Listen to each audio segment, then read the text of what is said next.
Hey, it's Aubrey. So, today's podcast might be kind of repetitive because I know I've talked about some of these things before, but I don't think I've broken it down this way. So, today I wanted to kind of talk about a day in my life before my healing journey began. So, before I started rewiring my brain and taking control back over my life, this is kind of what my days looked like.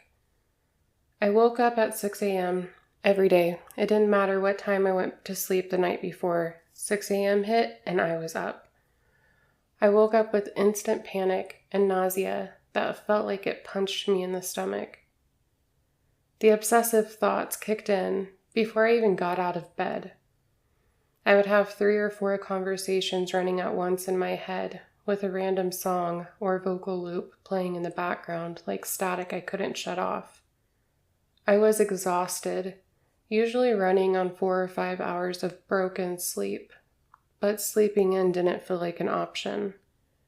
As a kid, we didn't really get the chance to sleep in late, and then as an adult, early mornings were drilled into me through work, so if I let myself rest, I felt lazy. If I slept in later than 6 a.m., the guilt would hit me and the panic would get worse. I felt like I ruined my entire day. So I got up, I took care of the animals, and I tried to hold myself together before logging into work. Most mornings, I blasted motivational playlist just to keep myself from crying.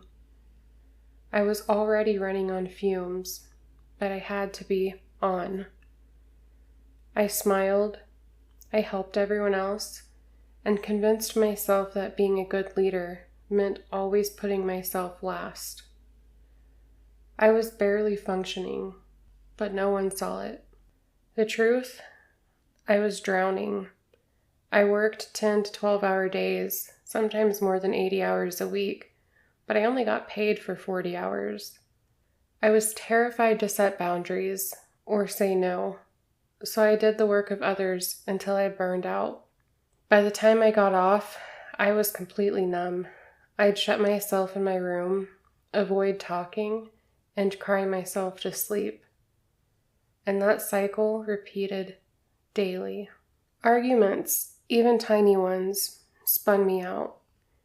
If my husband hurt my feelings, I'd run through 3 or 4 versions of the fight in my head over and over, rehearsing what I would say. The same thing happened with work conversations, family disagreements, and anything that felt like confrontation. I hated conflict. I hated feeling like I let people down, and I wanted to make sure everyone was always happy. But my brain refused to let me escape. It was like rehearsing fights made me feel safe. Like if I was prepared enough, maybe I wouldn't break. Everyday tasks felt impossible. Going to the store, I'd agonize over it all day until I couldn't put it off anymore. I would overthink the drive there. Walking into the store, I would mentally prepare for exactly where I needed to go in the store. I just did not like it. Phone calls? Forget it. Even though I worked in customer service and talked to my team daily, I hated making personal phone calls, and I would panic just thinking about having to call the doctors, a utility company, or even a store to see if they had something in stock. I would have to mentally rehearse the call in my head several times to gain confidence, or just have my husband call, which is what happened most of the time. I didn't even make my first solo dentist appointment until I was 30. Speaking up terrified me. If my food order was wrong, which it was most of the time, I'd rather go hungry than say anything. When I worked as a supervisor and I had to fire my first employee, I cried so much beforehand, and I rehearsed that conversation as many times as I could.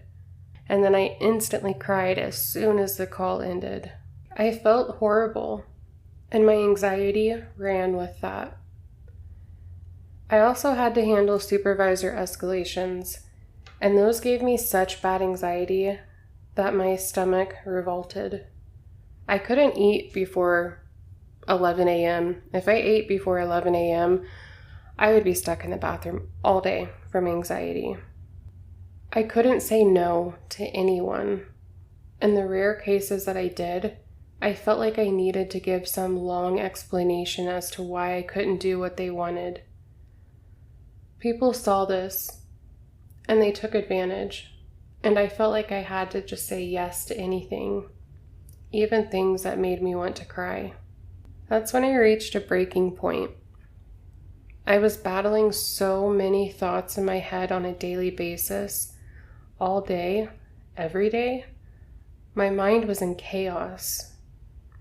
I was painfully self-aware, and I knew that I needed to think positively.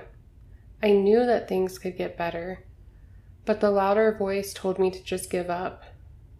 On top of everything else, I battled suicidal ideation on a daily basis, and those thoughts got very scary at times.